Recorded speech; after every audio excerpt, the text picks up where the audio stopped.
Mysteries of the Red Sea, just south of Israel and Sinai Peninsula. Largely unexplored sea has features found nowhere else on Earth. This is by Woods Hole Oceanographic Institute. It's part of the National Science Foundation research. She says, when my friends and family asked me what I'm doing in my research, I responded, I'm investigating the winds and currents of the Red Sea in the Middle East. Scary faces pop up. All they see are winds of wars, the ever-present terrorist attacks, fighting, killings, whatever. They say, are you crazy? This is written by Vivian Menendez. I get the same question and sometimes the same reaction from my oceanographic colleagues. Since I began my postdoctoral research at Woods Hole Oceanographic Institute, working with WHOI physical oceanographers Amy Bauer and Tom Farrar, I have learned two things. First, that few people realize how beautiful the Middle East is, and it is beautiful. I mean, the water is like an azure aquamarine, and the beaches of the sands and the rocks are white, bleached sandstone, limestone, marble. And this is a type of sea you find in the areas of the Greek islands as well. Just magnificent, unreal blue color of the water. So she says, few people realize how beautiful the Middle East is. Second, that the seas there have fascinating and unusual characteristics and far-reaching impacts on life in and around them. These seas furnish moisture for the arid Middle Eastern atmosphere and allowed great civilizations to flourish thousands of years ago around these areas. For an oceanographer like myself, the Red Sea can be viewed as a mini ocean, like a toy model ocean. Most of the oceanic features in a big ocean, such as the Atlantic, we can also find there. But the Red Sea also has its own curious characteristics that are not seen in other oceans. It's extremely warm. Temperatures on its surface waters reach 86 degrees Fahrenheit, 36 Celsius. So that's like as warm as a bathtub, actually. And water evaporates from it at a prodigious rate, making it extremely salty. And because of its narrow confines and restricted connection with the global ocean, and because it's subject to seasonal flip-flopping, wind patterns governed by the monsoons, it has odd circulation patterns. Its currents change in summer and winter. The Red Sea is one of the few places on Earth that has what is known as a poleward flowing eastern boundary current.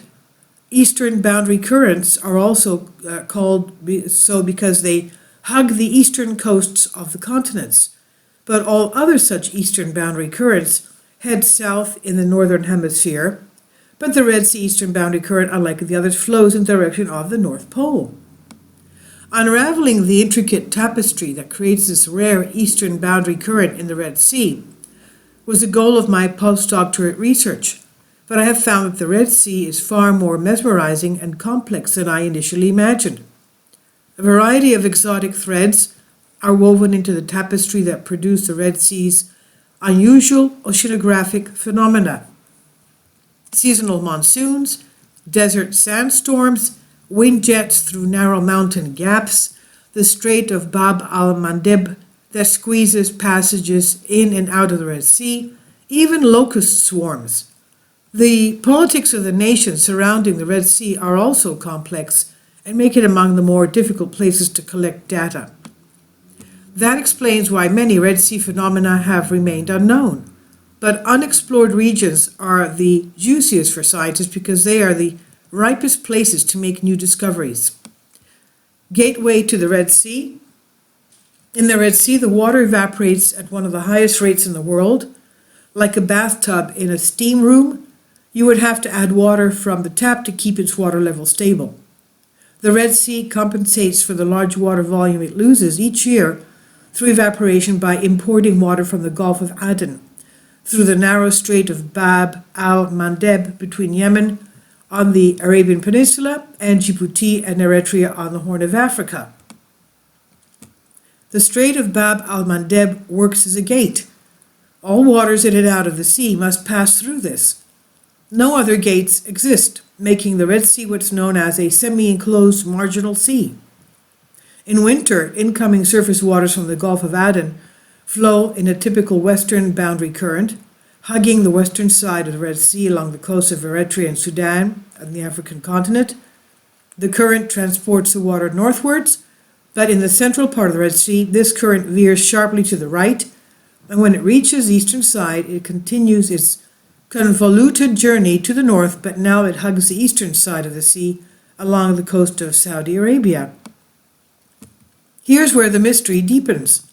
The Red Sea eastern boundary current exists only in the winter. In the summer, it is not there.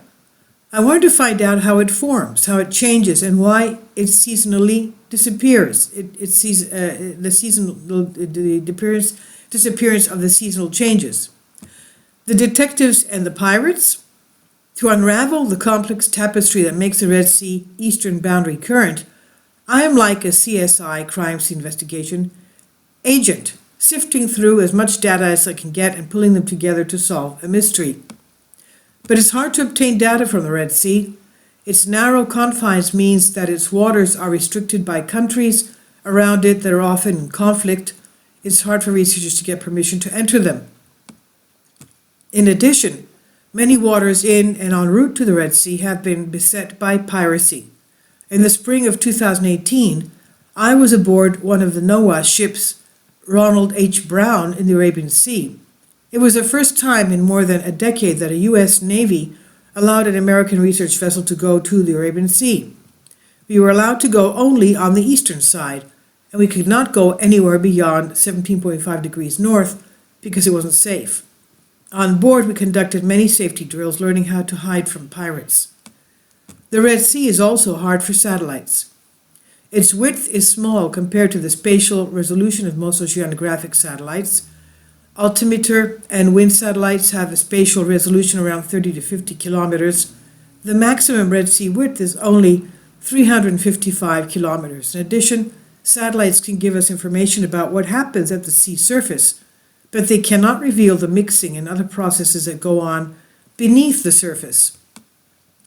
That's why my research was carried off into the unanticipated direction, and my focus shifted from sea to the air. A plague of locusts. In the Red Sea, evaporation is a critical factor driving how the sea operates. And to determine how much water evaporates, we need to know about the winds. Why? Because evaporation rates depend on the winds. If the winds are stronger, the evaporation is stronger. If the winds are weaker, evaporation is weaker. To complicate the situation a bit more, evaporation depends not only on the strength of the winds, but where the winds are coming from. If the winds are coming over the sea, the air humidity in the winds will be higher and evaporation will be lower. If the winds are coming from the desert, the air will be dry and evaporation will be higher.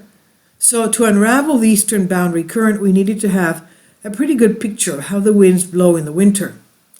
When I started my postdoctoral research, I was really surprised to see that this important factor, the wind variability of the Red Sea, was not well known, even though interest on it goes way back. Pioneering studies about winds in the Red Sea were motivated by a desire to determine the northward migration of desert locusts, the locust swarms that invade the areas and voraciously consume all the vegetation in it. This plague has been described in the Old Testament of the Bible and has tormented countries bordering the Red Sea since times immemorial. The locusts breed along the shores of the Red Sea. Summer monsoon rains spur locust eggs to hatch. When enough rain falls to create plenty of water and vegetation for food, large numbers of locusts hatch and form the swarms, and winds determine where the swarms will be carried off to infest neighboring regions. Lining both sides of the Red Sea are tall mountains that create a kind of a tunnel, so that winds blow predominantly along and not across the Red Sea. In summer, the winds blow from north to south. In the winter, however, the monsoon flips the wind direction in the southern part of the Red Sea, and two opposing airstreams meet at some point in the central Red Sea called the Red Sea Convergence Zone. It acts as a conduit for migrating locust swarms, and where its position determines where the swarms go. Mountain gaps and wind jets. The mountains along the Red Sea coast affect the winds in another way. The mountains are not entirely compact. There are several gaps in them. The tunnel surrounding the Red Sea has a few holes in both sides. Sometimes the winds blow through one of these holes and cross the tunnel. These are the mountain gap's wind jets. The mountain gap winds in summer blow from Africa to Saudi Arabia through a Tokar gap near the Sudanese coast. In winter, the mountain gap winds blow in the opposite direction from Saudi Arabia to Africa, though many nameless gaps in the northern part of the Red Sea, through there. These jets stir up frequent sandstorms carrying sand and dirt from surrounding deserts into the Red Sea. The sandstorms carry fertilized nutrients that promote life in the Red Sea. And the sand also block incoming sunlight and cool the area, the sea surface. But these overlooking jets also affect the Red Sea in other ways. Blasts of dry air. We decided to put together lots of different data to find out the fundamental characteristics of these mountain gap jet events. Our data came from satellites and from a heavily instrumented mooring that measured winds and humidity in the air and temperatures and salinity in the sea below. Woods Hole Oceanic Institute maintained the mooring for 2 years in the Red Sea. We're collaborating with King Abdul University of Science and Technology. You'll see the video before this one, having to do with the Red Sea flushes faster from far-flung volcano eruptions. That was from the King Abdul University finding recently. And going on with this, the satellite images revealed that these events were not rare. We learned that in most winters there are typically 2 to 3 events in December and January, and in which the winds blow west across the northern parts of the Red Sea. In satellite images, they are impressive and beautiful. The mountain gap events typically last 3 to 8 days. We observed large year-to-year differences with an increased number of events in the last decade. We discovered the wintertime mountain gap event blasts the Red Sea with dry air. They're like the cold air outbreaks that hit the U.S. East Coast in winter. Of course, for the Red Sea, it would be better to name them as dry air outbreaks. The dry air blasts abruptly increase evaporation on the surface of the sea, and this colossal evaporation removes a large amount of heat and water vapor out of the sea, leaving it much saltier. The mountain gap winds also stir up deeper, cooler waters that mix with surface waters. The waters become saltier and colder. This disrupts the eastern boundary current, and during most wind jet events, it seems to fade away. Connecting the oceans? We're still looking for answers about how the eastern boundary current forms and why it flows to the north. But we have learned much about the wind jet events that cause it to disappear periodically in winter. The large-scale evaporation from these wind jet events may also drive waters in the northern Red Sea to become cooler, saltier, and dense enough to sink the depths and flow all the way south and back out of the Strait of Bab al-Mandeb. These salty Red Sea waters escape to the Gulf of Aden, where they start a long journey through the Indian Ocean. They cross the equator. Some may even travel into the Atlantic Ocean, and some may flow towards Western Australia. How can these Red Sea waters travel so far away? I'm diving into that mystery now. This research was funded by National Science Foundation, the mooring data collected during the Woods Hole Oceanographic Institute KAUST collaboration made possible by the KAUST in the Kingdom of Saudi Arabia, and I'll leave a link below for you for this.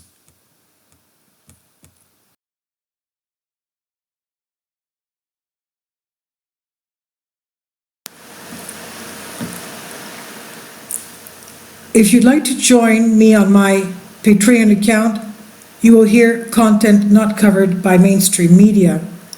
These riveting stories will be based on my research, and I will state my opinions and give my personal insight on diverse and controversial subjects and world events not covered by mainstream media, and not supported by YouTube guidelines. So whatever I have on my Patreon most of those will not be on my YouTube channel. Please consider becoming a member today. More of the most significant and important videos will be on my Patreon channel.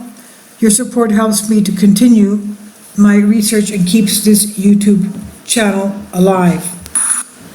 And we depend on your support, your generous charity, because we help economically challenged families here in Athens, Greece, in Kapota, and we also help the young generation with university tuition and the community around our church.